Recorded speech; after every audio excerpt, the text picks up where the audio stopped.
පෑනක් තියෙනම් දෙන්නකෝ. හැමදාම ඉල්ලනවා තමන්ගේ එකක්වත් ගේන්න බැරිද? අද විතරක් දෙන්නකෝ.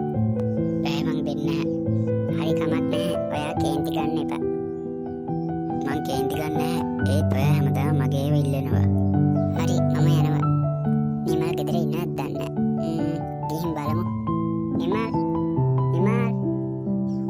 මේ කසුම් පුතානේ. නැන්ද නිමල්ට ඉන්නවද? ඔව් ඉන්න පුතේ එන්න.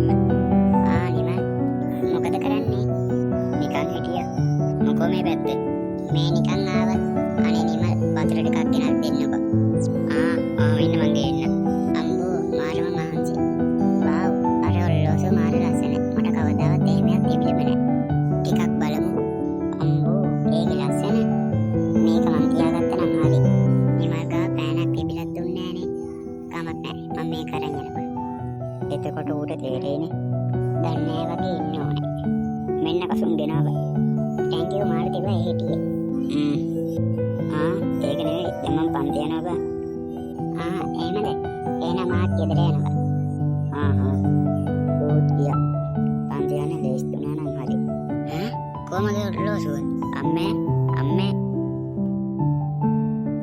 මගේ ඔරලෝසුව නැති වෙලානේ. ඒක වෙන්න බෑනේ. මම උදේත් දැක්කෙන් තියෙනවා. දැන් නැහනේ අම්මේ. හරි අපි බලමුකෝ. අම්මේ. අයියෝ මොකද මං කරේ? නිමල් දැන් කොච්චර දුකින් නැත්තේ? පුතේ මොකද ඔය තනියම? නෑ මොකුත් නෑ අම්මේ. වෙච්ච දේ කියන්නකෝ. අද මං නිමල්ලා ගෙදරින් ඔරලෝසුවක් කරගම් කරා අම්මේ. මොකක් අයි එහෙම කරේ? අපි දෙන්න තරහ වෙලා හිටියේ අම්මේ. පුතේ තරහක් තිබ්බ කියලා නුන්ගේ දේවල් ගන්න ඕනේ නැහැ. ඔව් අම්මේ මං වැරදි. ගමන් නෑ දැන් ඔයා ඒක පිළිගත්තනේ. ඔව් අම්මේ හෙට මං ඒකට ඉස්කෝලේ මේක දෙනවා. පුතේ සමාවත් ගන්න. අම්මේ. ඔයා එනකන් හිටියේ. ඒ මොකද? ඔයාට කියන්න දෙයක් තියෙනවා.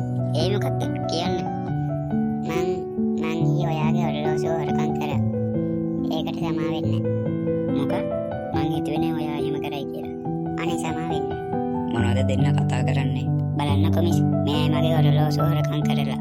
ඒ මොකද කසුන් පුතේ එහෙම කරේ? අපි දෙන්න තරහ වෙලා හිටියේ. ඒකයි මම මෙයාගෙන් සමාවක් ඉල්ලුවා. ආයේ එහෙම කරන්න එපා. තරහ වුණා කියලා හොරකම් කරන එක හොඳ නෑ. තේරුණාද?